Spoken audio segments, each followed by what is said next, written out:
they call me. I promise that.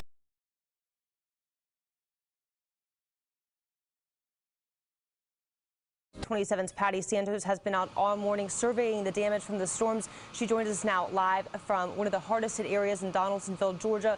And Patty, I understand lightning hit a tree and actually lit several downtown businesses on fire. Patty, what's the latest?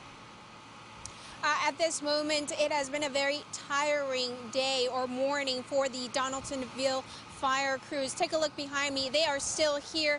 They continue to watch the smoke coming out of the charred remains here just in case any fire could spark up another fire here again. Now, we are told around 2 this morning, lightning struck one of the buildings here, destroying 7 of the businesses here. An 8th business suffered extensive water damage, and residents tell me they heard a lot of lightning and a lot of wind during that time.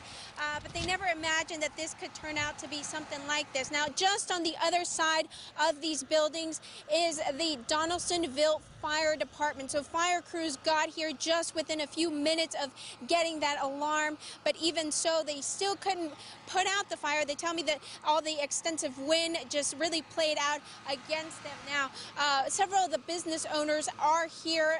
Those that have items that they could salvage, such as pictures, are here trying to take those out. Now, this is not the only area here in Donalsonville that was struck by last night's weather. Another business just about a block away from here had its roof torn out. We will have more on the fire and also on the other damage around this area. Reporting live from Donalsonville, Patty Santos, ABC 27 HD.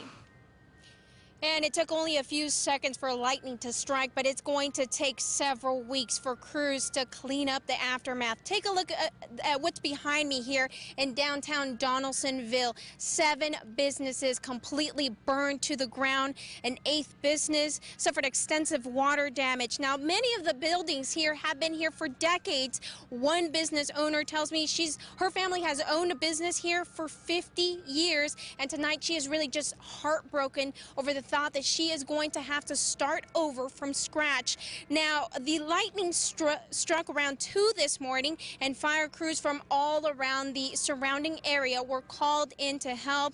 They tell me strong winds made putting out this fire very difficult and also helped the fire spread. Now, it also put them in a very dangerous situation. Take a listen. The men that was on the front side on the B corner, we had what's called a backdraft, and it blew out the front of the building. Now, fire crews tell me they heard several explosions during this fire. They believe that it was helium tanks that were stored inside one of the buildings here. Now, fire crews here had to pull double duty because while they were putting out the fire here, right behind me, that brick building that you see behind me, that is the fire station. So fire crews had to move quickly to prevent the fire from going over into the fire station. Luckily, nothing else was burned, and a lot of the businesses here tell me they have insurance, so hopefully that insurance will come through for them and they can rebuild. Reporting live from Donalsonville, Patty Santos, ABC 27 HD. The station, Patty.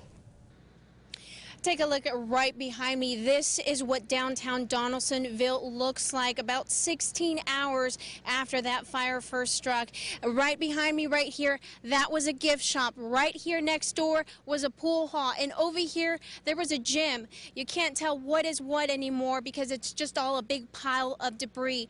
Now, a lot of the business owners here tell me that they had insurance. Others, however, were not so lucky. All of them tonight are just heartbroken over the thought of having to start all over. Heavy smoke continues to billow out of the charred remains of what was once a pool hall, gym, and several beauty shops here in downtown Donalsonville. The fire was in between the 2 roofs, and the top roof was metal, and therefore it just kind of spread horizontally.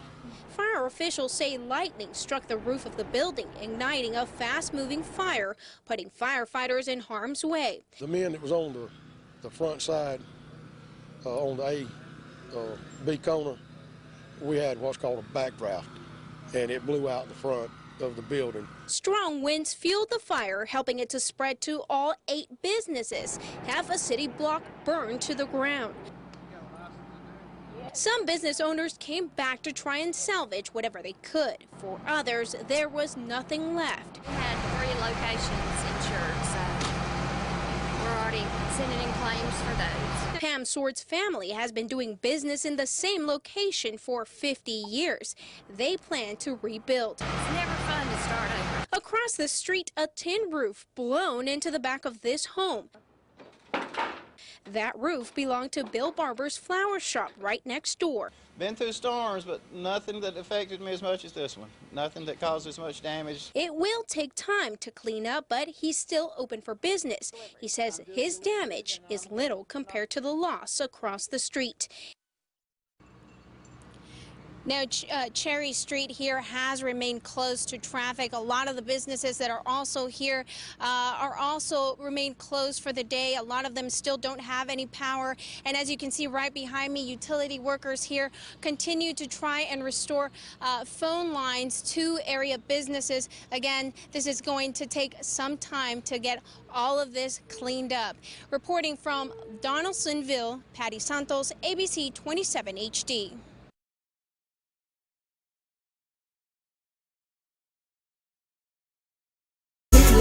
Peter Pan, that's what they call me. Promise that you'll never be lonely. Peter Pan, that's what they call me.